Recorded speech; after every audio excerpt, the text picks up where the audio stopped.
Welcome to CTG Weekly with Mark and Andre, a weekly podcast where we talk about whatever we want to in games. This week, we're going to talk about the discourse around video game adaptations, video games as an art form, and then we'll talk about a couple games that we played over the break. Welcome back to CTG Weekly.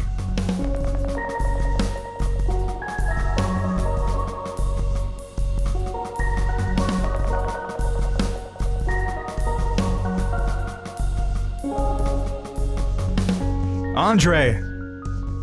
Hello. Welcome back from our lovely vacation hiatus that we took over the break to get close to finishing your dissertation and me trimming through the weeds of my own dissertation and mainly being sick and sitting on the couch and getting a chance to catch up on a bunch of movies, which was lovely.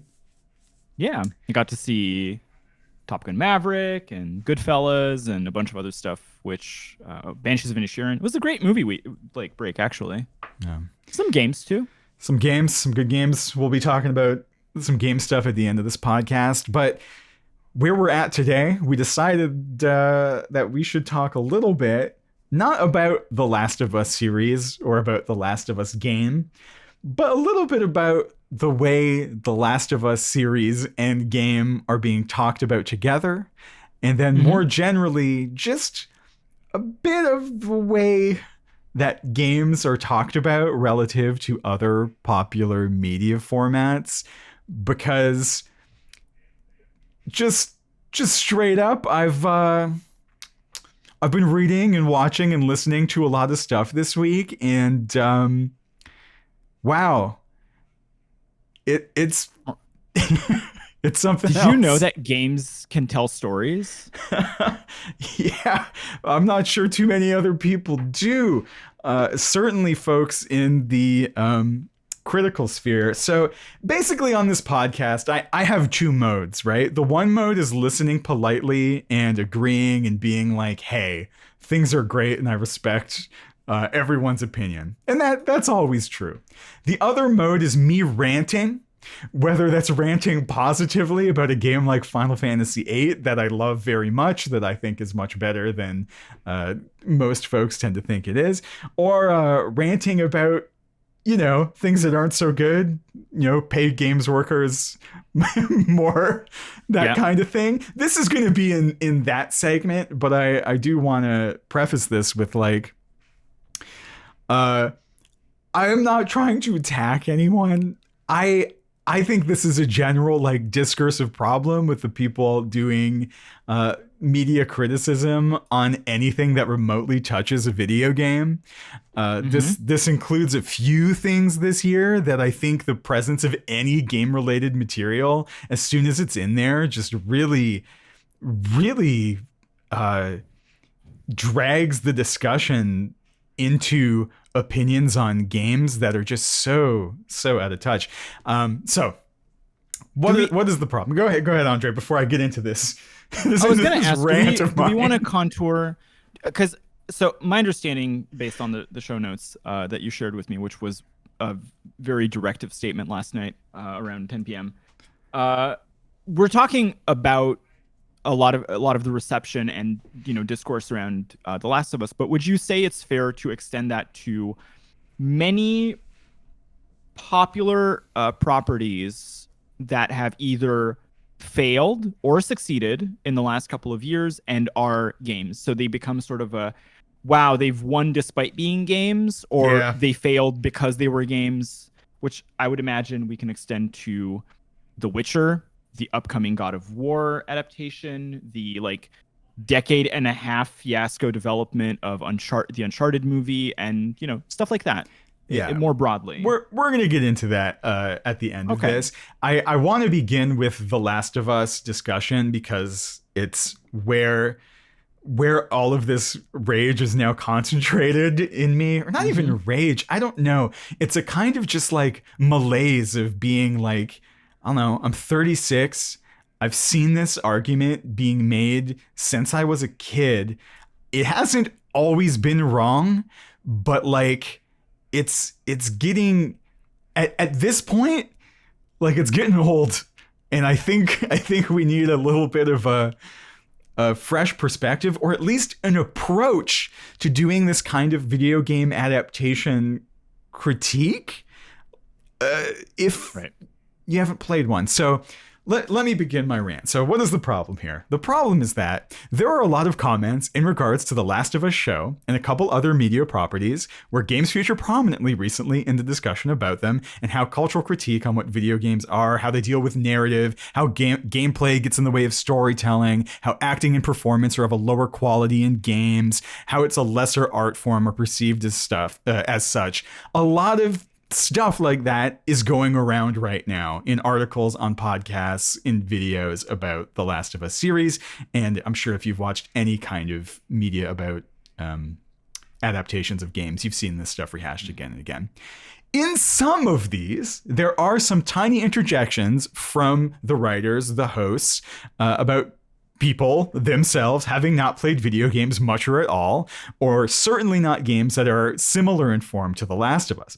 But even with those caveats, there are some pretty rough takes on what video games are these days and what they can do, what the state of the video game industry is, who and how many people play games, who they're for, what the forms of them are.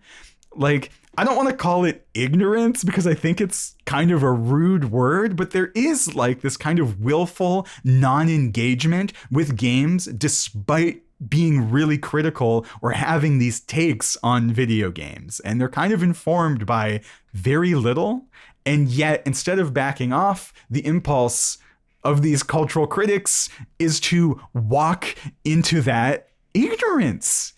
And I'm having a really hard time because largely this is coming from people I respect, who I watch, who I support. And I'm like, why? Why do it this way? All right. So I know it isn't the case, but it sounds to me, from my perspective, like a lot of folks in that television, film, critical sphere who do reviews, who do takes on whatever pop culture product is new, think that the Last of Us game has Joel and Ellie running across their screen from left to right as they hop on turtles for points. Like, for real. Like, criticism and reflection in the public forum is really important. I like hot takes, but like, if you have not played a game from the last 15 to 20 years that is of similar mechanical and narrative design to the one that this show is adapting, like, maybe we should also say that, right, that this isn't even just from the critical space, it is also from the production space, with like the creator of the show effectively saying that, like, you know, The Last of Us revolutionized games, which I think is a fair statement at the time it came out, to say that it did push boundaries and it did innovate in a lot of cinematic techniques in games. However, the statements that the showrunner made it seem as though the line was between like Pac-Man and The Last of Us, and like nothing in between had happened, right? Yeah, that's certainly one comparison here. But I've just heard so many things about like the kinds of things you do in a video game in reference to the way some of the story is plotted out, as though shows like Sons of Anarchy, which again is fairly mid-tier in my point of view, but how that kind of show also relies on needing a guy to get a thing so you can do a thing, a la video game quest or side mission style of thing, as though other television shows don't have these when they all kind of do.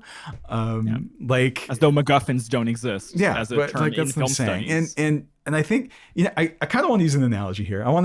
Here's what it sounds like when you are set out to review a game or movie, or do a long form retrospective on it, or an introspective, I suppose, on the media product, and you haven't touched a video game, you don't really like video games despite not having played them, and you start making these comparisons across media formats. This is what it sounds like to people who play games, which, by the way, is almost half of the population of the planet, okay? Like, this shit is not niche anymore. It's really important to emphasize tons of people play these. And it ain't just kids. It ain't just white dudes. It's a lot of people across this earth. It's half as popular as eating. All right? Like, it's a thing. Here's what it sounds like. So, imagine this. You walk into a Barnes & Noble or an Indigo in Canada, your local bookstore, having last read a book when you were 11, 12, 13, and that last book you read, you didn't really like it. It didn't do much for you. And that's fine. So you walk into that Barnes & Noble and you look at all the shelves, you look at all the books, and you're like, I guess this one, people like this one. And you pull it off the shelf. You open it to page 1 or 2, and you haven't read in a while, so it's rough. Like, you're not really having a great time. You're not getting it. Maybe you're not even reading some of the words right? Because you haven't read in a long time. So it takes you a long time to get to those pages, and you're not having fun. You close the book. You go home and you blog about the nature and form of books and how they don't tell good stories based on that. This is what you're sounding like to us, people who have played games, right? Like, it's so bad. Yes. I have some thoughts, but I don't want to preempt any. Yeah, and I also want to say it's not like us, people who play games, people who are, media scholars aren't also watching movies and shows and other media and appreciating the way that they work. We are doing that. I'm not just coming to the defense of games. Also, some games don't do a good job, but like the lack of depth and effort, I think, largely is what's really getting to me here, right? And I also want to say some games, believe it or not, actually do a better job of doing what they do than film or TV. Some stories have been best told, and the best format for their telling was a video game, and they are comparable to any television or film experience. Because what games do is different. They're still telling stories a lot of the time, the ones that do tell stories, but it's particular, right? It's not like film or television. But it's also not bad, and it's also not always quote unquote video gamey in the way I'm seeing this being laid out, right? Right. Except in the way that, TV is TVE and film is filmy, in that you have your format parameters. There are certain norms, but sometimes they're also broken. But how are you going to know when that happens if you're not playing anything at all, and then making a whole scale comment on the nature of video games, right? And like, there are some really deep and layered stories in video games, and video games have been telling stories really well for decades. JRPGs on the Super Nintendo, the Sierra games, the LucasArts games, these things have existed since the 80s, and they have been good in the way that they are good for a very long time. And so to be like, even this sentiment like, well, video games have come a long way. Okay, but like, based on what? Based on from Tetris, where to where? Based on you playing Tetris, like. But also, we're not it's talking about stacking blocks, right? Like, no, but it's like it's like gauging the value of an orange when you're trying to make an apple pie with it. Like, it's incoherent, because what you're trying to gauge, games on advancing in is not necessarily what they're constructed for, or you're using them wrong, or you're reading them wrong. And I don't mean this as like critics are incapable of playing a game, but I fundamentally think that the framework applied to judging them is not applicable to them in the same way that, like, I think our video games, like filmic, that the discussion that like The Last of Us brings is no different than like discussions from the mid 1900s about like, well, is The Sound of Music better as a movie than it was in another format? Yeah. Or like, older adaptation formats, which have the same sort of, transmedia problems of like they work differently. It's not just an adaptation problem. Anyways. Yeah, I mean, in fact, I think I think critics are completely capable of playing games. And I think especially if you're in a position where you are paid a fairly high salary compared to the average laborer and your job is cultural critique, you should probably turn one on and actually figure out how to play it. But like, there's a lot of discussion about the visual language of film and television, about cinematography, about all the aspects of film and television in this kind of critique. And yet, part of playing a game like this as the audience member is learning to direct your own experience. And if you play a game for 20 minutes and you do not play other games, you have not yet learned how to even read the words of the text. You're observing a blurry image, right? You're not even really playing. So, like, you can turn on a game and wiggle the joystick for a couple hours, but that doesn't mean you have a good sense of what the game has been doing. It's like rifling through the first pages of the Odyssey, skipping to the end, reading a wiki article on it, and telling you how it doesn't hold up today. Like, that's the equivalent, folks.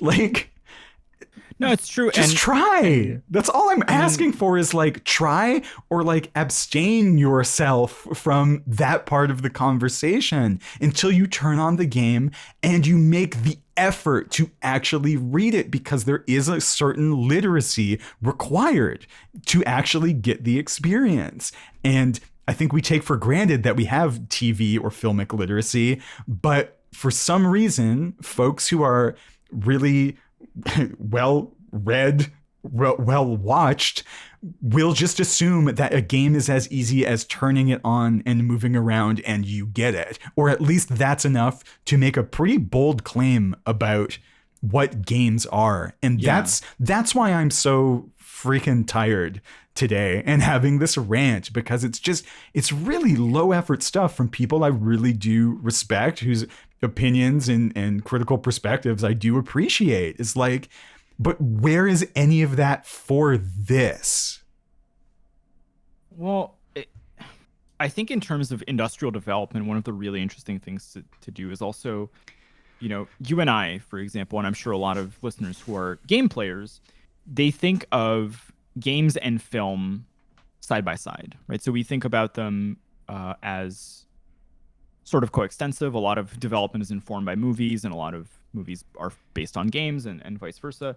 But one of the things that's really interesting is games are younger by about, you know, if you want to say like 80 years or so as a medium. And so I'm trying to, like, you know, project back in time by about 80 years for film and be like, well, where were films 80 years ago? And I'm like, oh, it's all of the stuff that we read in communications courses about, you know, the extremely troubled reception of early film and early broadcast television by people who thought it was a low form of culture relative to theater and music and literature. Or even Horkheimer and Adorno on jazz. Yeah. Like, it is one of those things of like, these two German dudes, if you don't know them, come over, they immigrate in the 1940s to the United States, they're academics, and they view jazz as like a form of low culture in the United States.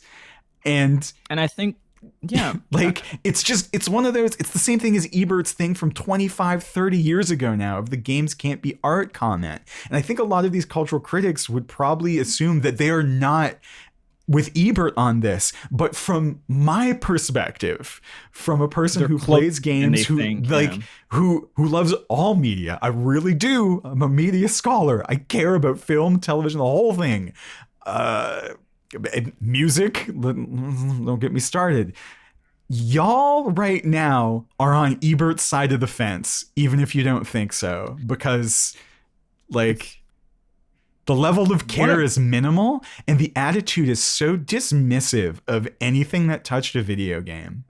There is a hit film from last year that has one aspect of it that is tied to a video game property, and the film is so good. And when I read stuff about that particular part of that movie, and I'm not going to spoil it, if you've seen it, you know what I'm talking about. I think I know what it is. We'll talk about it after. It, like, for some reason, it just completely creates this misreading of the entire point of the movie or that ending because the video game is involved. And I'm like, can we, like, Well, This and is going I'll to be give for you- another pod once you've seen this thing, because I Yeah. really need to talk the shit out of this. And this is not for today, but it is linked to this discussion about The Last of Us. Okay, before we move on, I just want to finish my rant here. I want to get this done out of the way, where I can say that, like, you know, adaptations of properties, various media formats, this idea that we're weighing them against each other in like, there's a magic to thinking through adaptation that isn't just being like one media form is or is not better than another. There are affordances and limitations to all of them. I think video game adaptations have been stuck in a much larger production mire, specifically what we're talking about here, which is the folks in the positions to produce this content already don't have a high opinion of video games and probably don't play them as much as they should to understand what works in them anyway. Like, it's not that video games are the problem. Think about the mediation between adaptation and the final product, right? Yeah. The thing that you're adapting. What is that pipeline?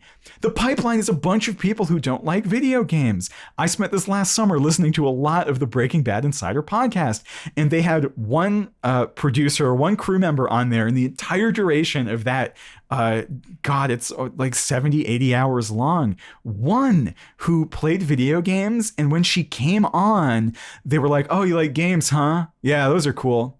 And it's like, if that is the production ecosystem of the things turning games into television or film, no wonder the adaptations aren't good. It's because no one is trying to get it yet. One example I can think of, right, is a lot of mid-90s discourse around video game adaptations was focalized on the Paul W.S. Anderson Mortal Kombat film and the failed Mario Brothers film, right? And so the idea was like, well, video game adaptations are forever going to be terrible because those two are terrible.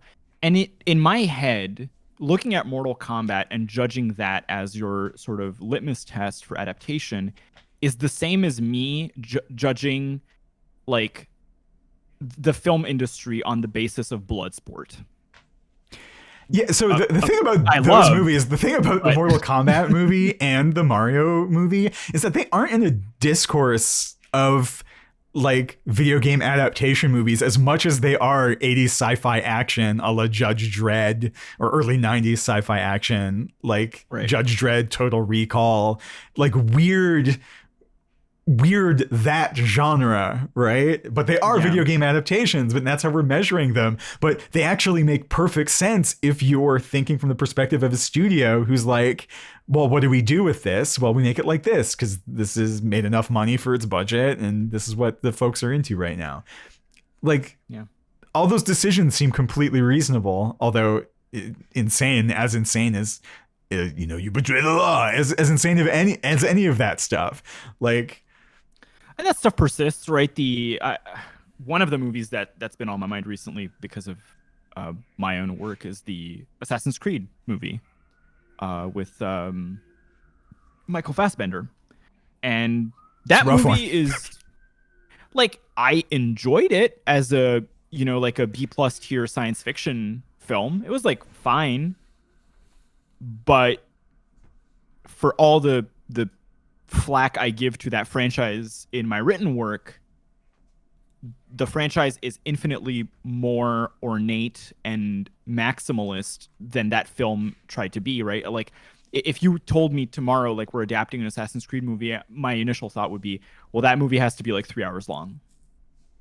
Because like the story, the narrative, the plot structure, the amount of world building that is required to even be able to make sense of how massive that is would require a movie that is the size of like a Lord of the Rings movie in my mind. And that's not how people treat them. People treat them like cheap adaptations where they're like, how do I put the least amount of effort into this because to extract the most amount of value from the conception of the project through its production to how it's sold. It's looking to be that. It is being built as this middle of the road IP that, like, it's an IP based draw. They're not trying to make art with these. The studios are like, we're going to put some people in charge of this who can make this a watchable film that's good enough that will get people into seats based on the IP, and folks will be like, yeah, this is fine. They paid. Do you remember the Prince of Persia movie? Yes, there's Jake Gyllenhaal. Now, okay, as someone who plays a lot of video games, watches a lot of movies, video game adaptations are bad. This is fine. This is not the thing that I'm getting annoyed with. No. It is the comparisons between the video game and the adaptation of The Last of Us, of video games generally that have come up in the cultural critical sphere that are just so off base. And I just have one last thing that I really would like to say. Go ahead. In regards to adaptation in media format, which is this, simple as this: books are not comic books, are not novels, are not television, are not film, are not concept albums, are not symphonies, are not sports entertainment, are not performance art, are not museums, are not video games. None of these things are the same as one another. They all take things from each other. They are all meaningful to people for personal and very good reasons in differential and comparable measure, depending on who, where, and when you are in your life, depending on who's curating, who's making, depending on the cultural moment, right? These things all do different things well for different people, depending on how they're being made and who's consuming them at a given moment. And the one thing I would like to say is I think video games are getting short shrift on this, especially in the they live as a low culture mode of things. And I mean, sure, but they don't. It's really outdated. And as a baseline, I think maybe if we're doing cultural criticism, we dip out of our expertise and our comfort zones with the formats we grew up in, that we've dedicated a lot of our time and our lives to, that changed us and that informed us as people. And maybe let's do a better job of treating all of these when we're talking about them like they're actually really important to folks all over the planet. And that people work in all of these industries and do a lot of good, meaningful artistic work, because I think in the discussion, a lot of that is being undervalued and kind of shat on as well. People work hard on games, and it is a creative job. It's a technical job and it's a creative job.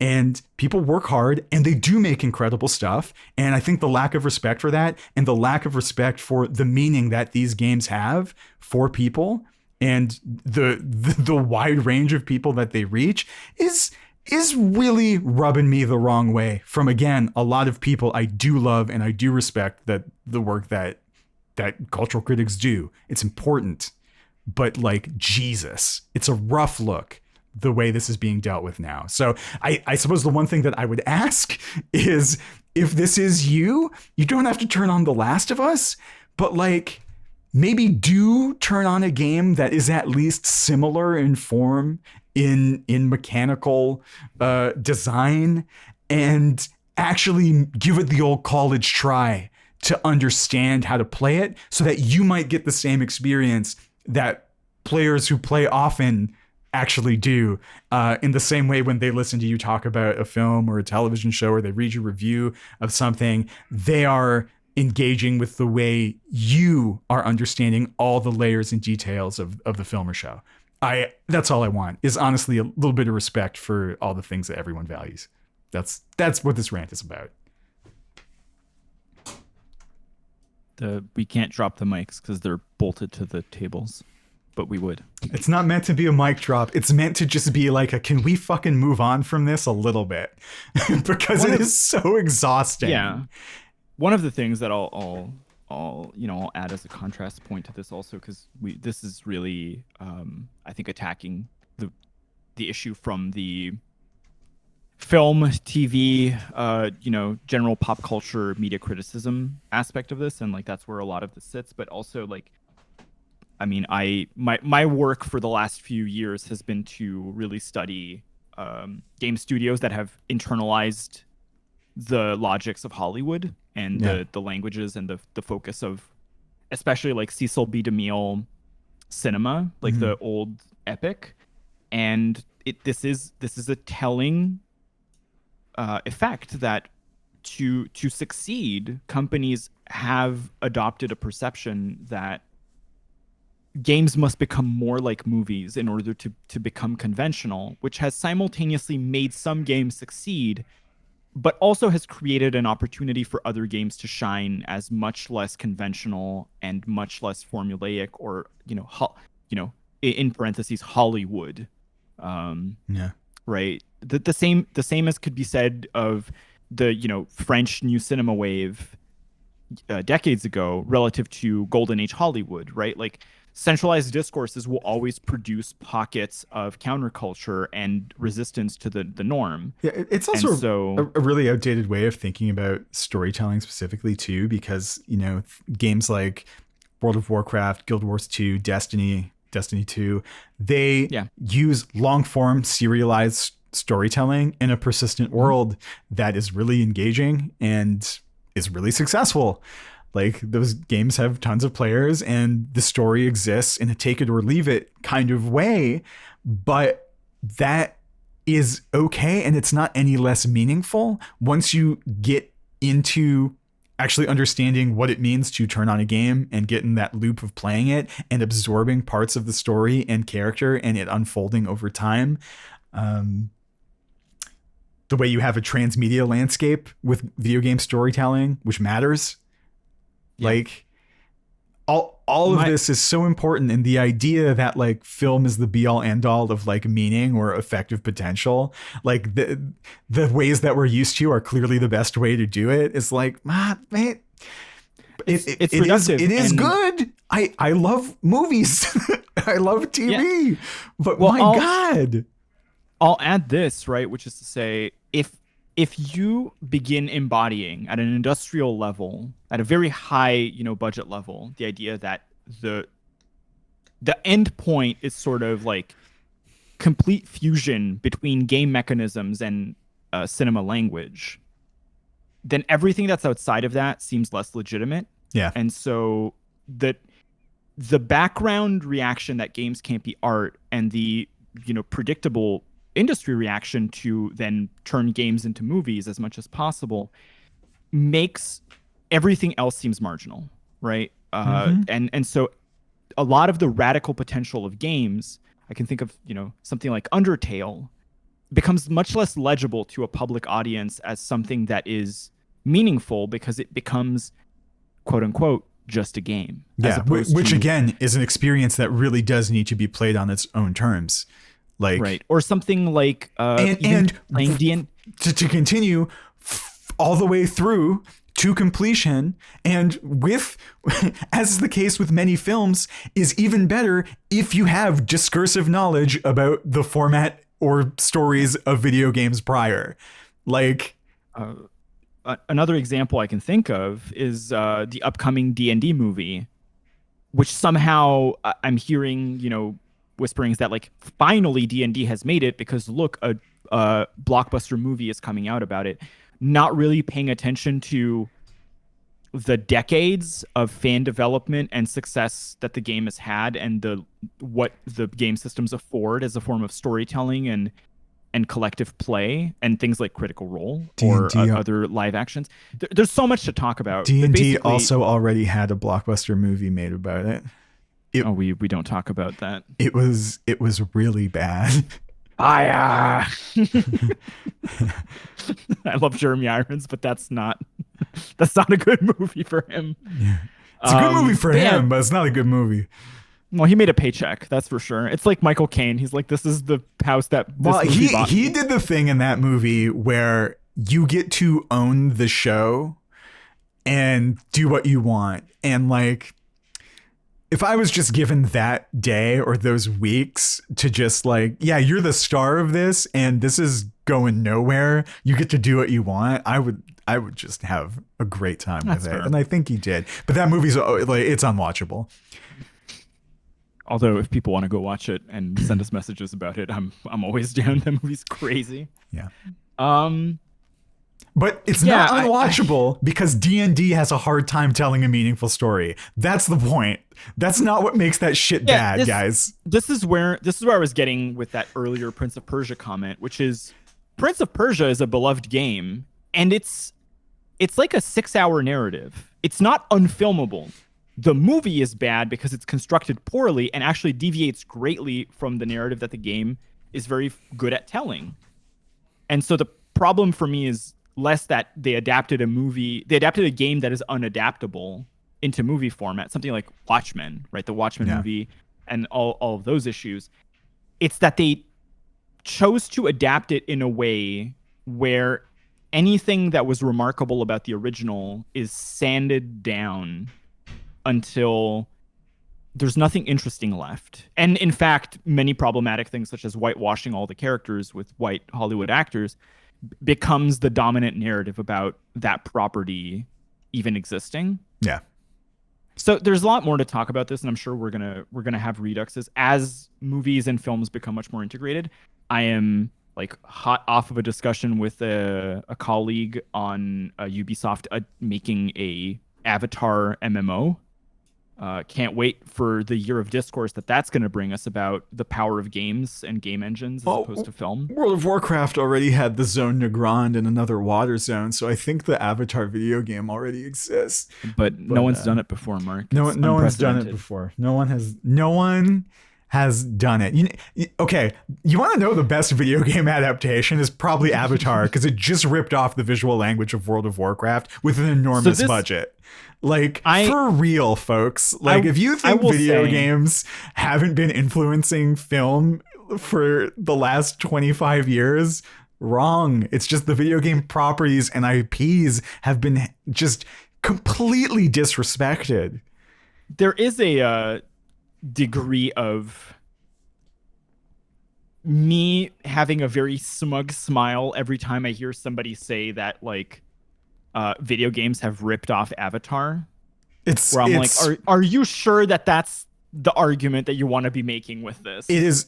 The Avatar's world is literally a composite of a few World of Warcraft zones rendered in high definition because the budget is insane.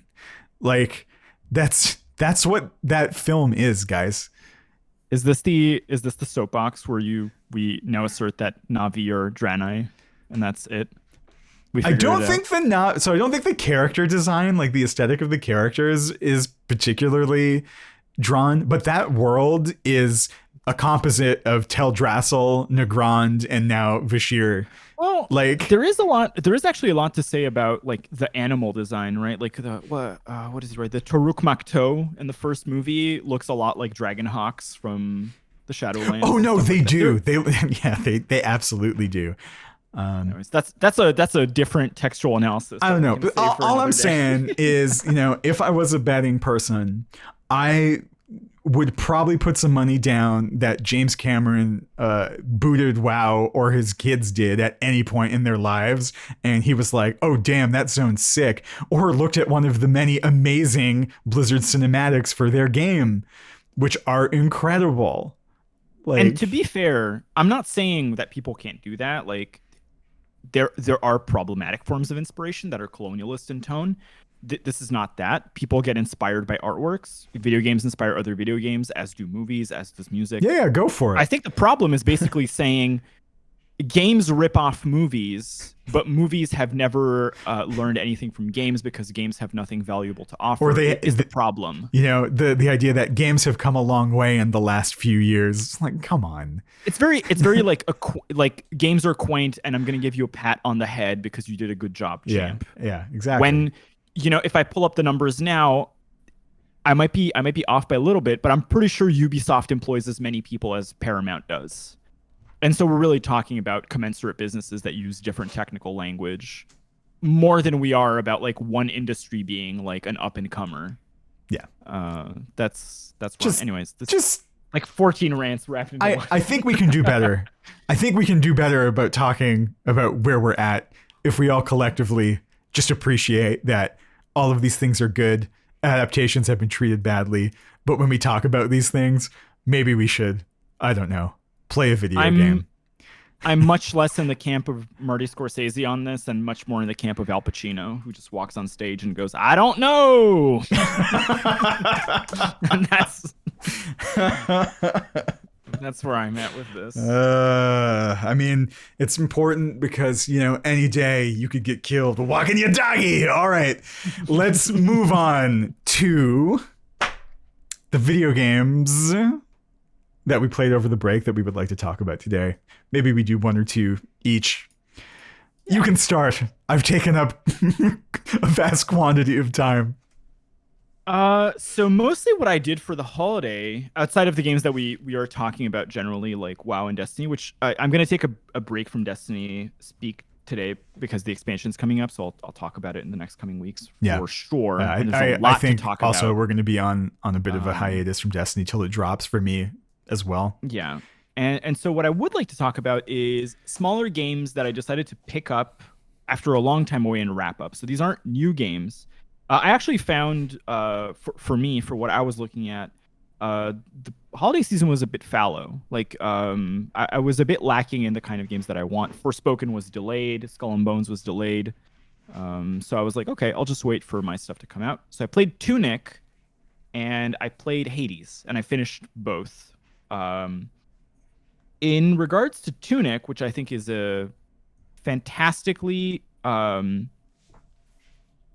illustrated game. I'm going to use that word, not designed. I think it has a magnificent aesthetic. The way the graphic quality is fantastic for what it is trying to be art-wise.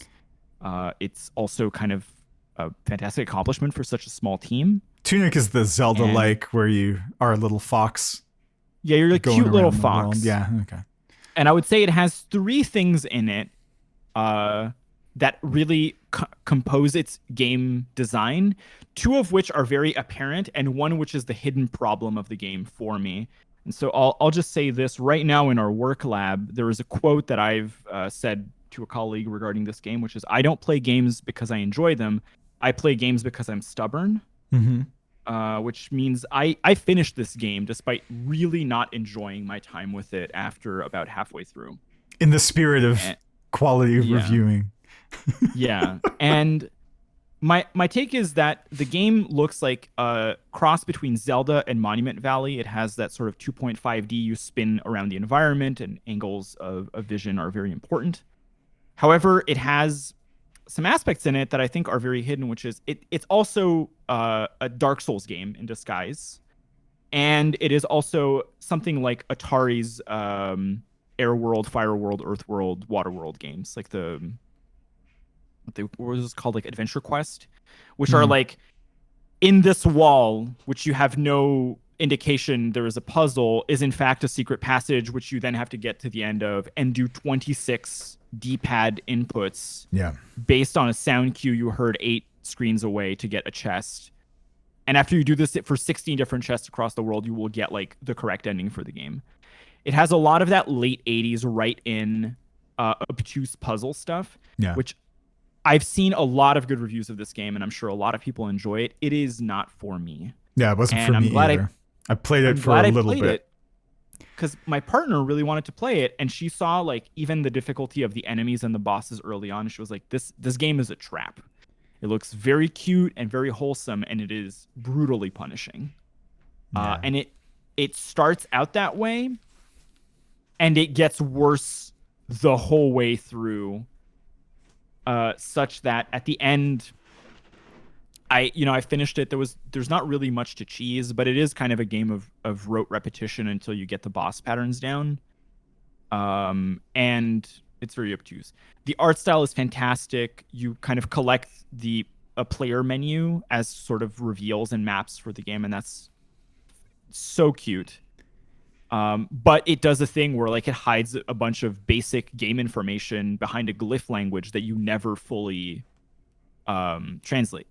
And so there's a lot of like, either you want to do the manual translation yourself, or it's like a community thing. But like the game is extremely meta in that way. Yeah, the game assumes that you're going to be able to figure out what you need to do by having played other games before that look like this game. Like you're reading the design language that is being used in the game to figure out what they kind of want you to do and where to go. And again, it's a lot there is hidden behind the aesthetic of the game that makes it look like it's far more accessible than it actually is. Yeah. Yeah. So it's kind of it's just an interesting situation for me because I played this a few months after playing Death's Door, which it's hard to not compare both games because they are sort of takes on that sort of Dark Souls but also Zelda Yeah. genre with that exact camera angle as well. And I will also say I feel like I like the combat in Death's Door a bit more. It's always unfair to compare games. I don't want to be like one is better than the other.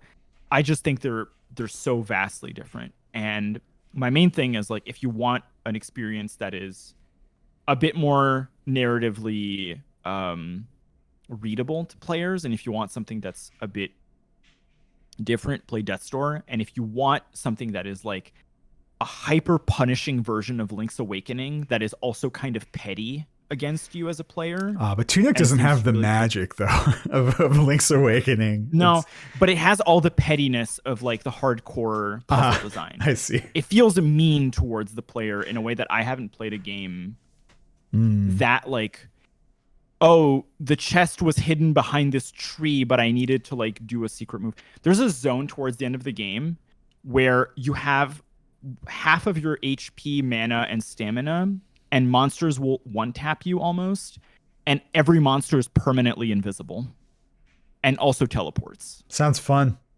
Well, that was not my experience, but you know, maybe for someone it is. And that's a bit of a shame because I like everything else about it, and I still enjoyed maybe the first.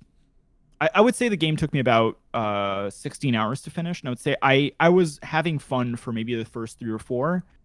And after that, when the map gets bigger and there's a lot more obtuseness and sort of even basic controls aren't really explained to you that you need to use later on, I started getting a bit more annoyed with it. Yeah. So by the end of it, I did the full 100% like Steam trophy, and I did it not because I enjoyed the game, but because I wanted to be sure I would never pick it up again. So that's my Tunic experience. What about you? What are you on these days?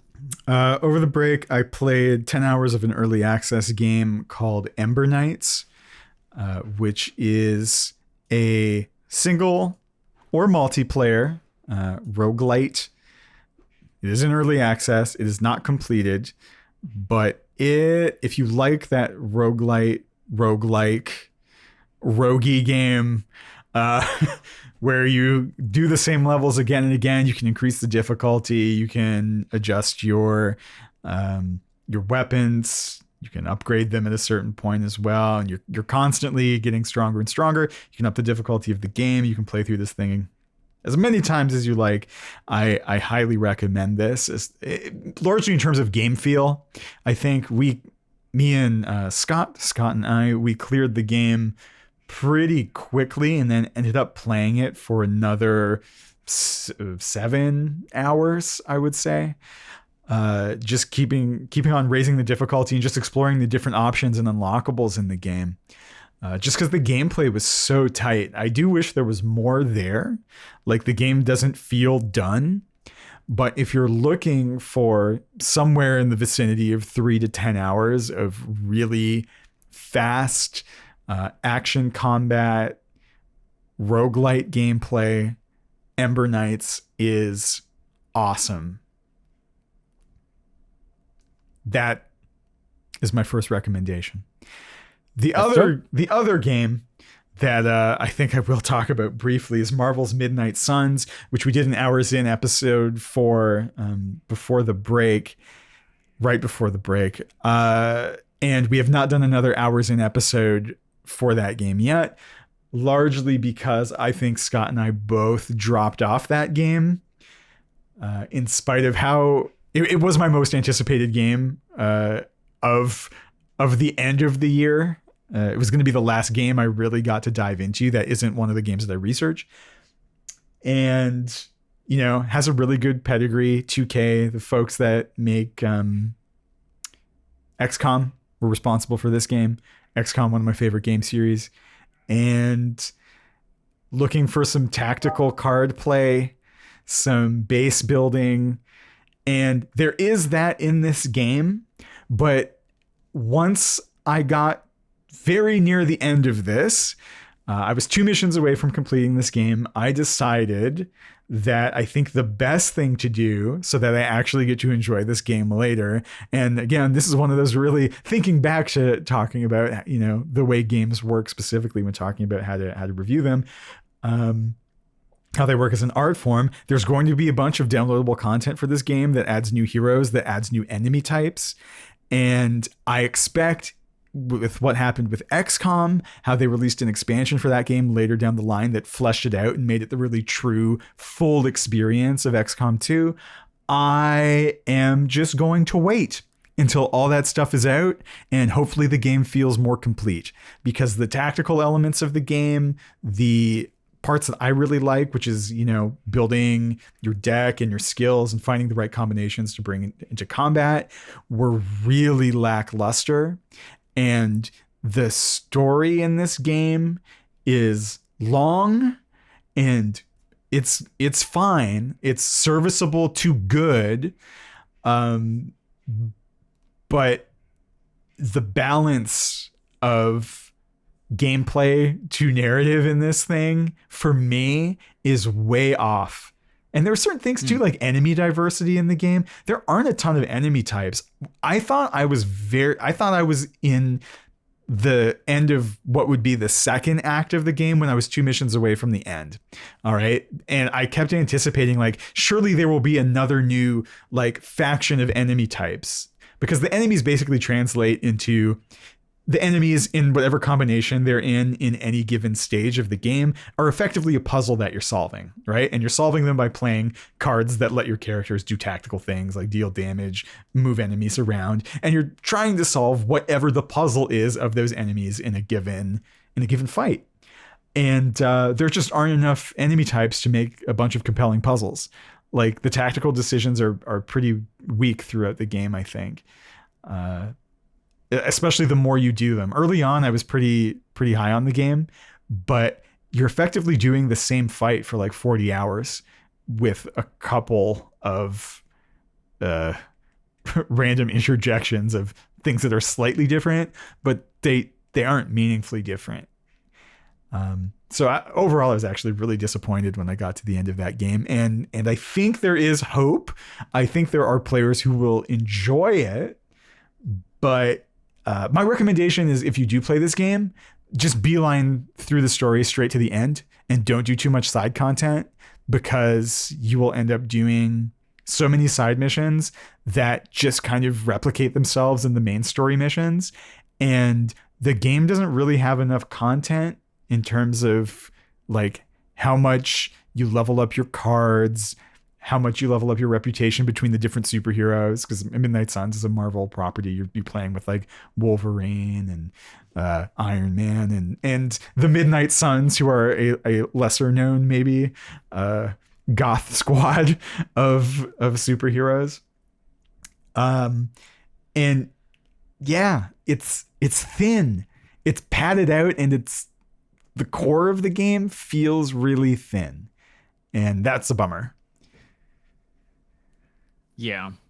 No, I'm sorry if it's shook out that way, because I know how near and dear to your heart XCOM is, and so this was like your holy grail for 2022, yeah, I guess. Like, this is the one you wanted. You know what the main difference between those two games is, though? Like, that I think is really, really where it's not working for me, is that, like, the Midnight Suns campaign is it's one game. Like, you play it from beginning to end in a campaign format, whereas like XCOM is that, but the entire campaign is a challenge to you to get from beginning to end. If you do the Iron Man style campaign where you can't go back and save scum, you just have to play through it. And so every choice you're making is, like, say in XCOM, you're choosing to build your base a certain way, you're spending those resources in the time of the game. It means you're missing out on another option that you could have taken, or you're going to have to get an option later. And that's going to impact you in the micro elements of the game, like when you go into a fight. So you have the overworld and the base building, and then the actual combat missions. Midnight Suns is built in a similar way, except the campaign is just one it's just one campaign and you can unlock everything and you're not really giving up anything. You're just eventually you'll have the heroes you want upgraded. Eventually you'll have everything in your base. You can just grind side missions as much as you want and eventually you'll get to the end of the game. Like the challenge doesn't change. It's not dynamic. Like in XCOM, if you make certain build choices, certain enemy types will be harder or easier for you on a run. In Midnight Suns, it's just, I don't know, take your best heroes. Or if you get a mission where you have to take certain heroes that you didn't level up, just feel bad about it. Like that's really the way the game works out, but you're always really doing the exact same things every time. And what I would like is maybe a version of Midnight Suns where you have to, I don't know, build up a squad of like 3 or 4 heroes that you invest in, and that, I don't know, if you misplay, you might lose one and then you'd have to level up a new hero and you're trying to progress through a campaign that way. I find that the way the story is done in this game, it really is a detriment to the overall gameplay, is how I feel about Midnight Suns. Damn. Sade. I do have a positive example to end the podcast with if we still have some time. Yeah. End it on a good note. So one of the things that I think I'm going to be, we're going to be dedicating a bit more time going forward to, because I feel like there's so much nuance to talk about, is Magic the Gathering Commander format. So there are a lot of ways to play Magic the Gathering. Magic the Gathering is a ginormous game. But Commander is something that I hadn't really gotten into since we played on Magic Arena. Oh, I want to say 2021. Yeah. It's been a while since they did the events there. And I hadn't really played at a table since the pandemic began. And before that, I hadn't really played Commander at a table. I'd always played Standard or Draft or some other format. And so I got together with some of our friends and colleagues last Friday. I got invited over and got lent a Commander deck. So I didn't bring my own. And it was delightful. Commander is a format that, in theory, I don't like because I like consistency, and it is a Highlander, like you play only singleton cards outside of your Commander. That means one copy only of any card if you are not in on the lingo. I used a lingo to describe lingo, which is not good form. But the idea is you build an entire deck of cards around your chosen commander, who is sort of like your avatar. And it adds so much depth to how you interact with the game, but also it opens you to play with cards that would otherwise be unplayably bad or forgotten. And it allows you to access things that no one else cares about. So I can play, for example, an entire strategy based around squirrels. Or I can play one where I make everyone draw all of their cards and they hate me. Or I can make something based around lands. And it was just a lot of fun. But really what it got me back to was I feel like the tabletop space around Magic has changed. Not that it was ever bad, but it was definitely different. And maybe it's the table I played with, which was a lot more, I would say, LGBTQ and queer and filled with people of different genders and ethnicities. And I was like, wow, Magic is so different now, even than it was 3 years ago. And I really like the vibe. I think that's really the space that you played it in this particular instance. And if you go to your friendly local game store, it is still dominated by a particular vibe. So my thing would be to say, if you are someone who has never gone to a store because of the vibe and you don't like it, but you're maybe interested about Magic Commander, there were so many people there who told me that they started learning Commander together about a year ago together. Like they each started investing a little bit, and don't net deck and make like the most expensive $2,000 decks. You can make something for like $30 and just have a Friday night of fun with people. And it's dope.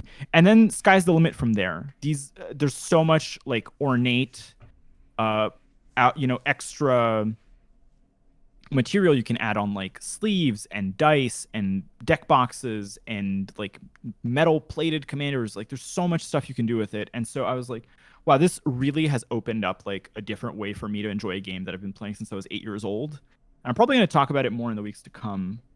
But I would say if you are someone who has like given a side glance to Magic and maybe to Commander, take a look at it. Take a look at some podcasts on YouTube, like the Commander Zone, and maybe it'll be for you.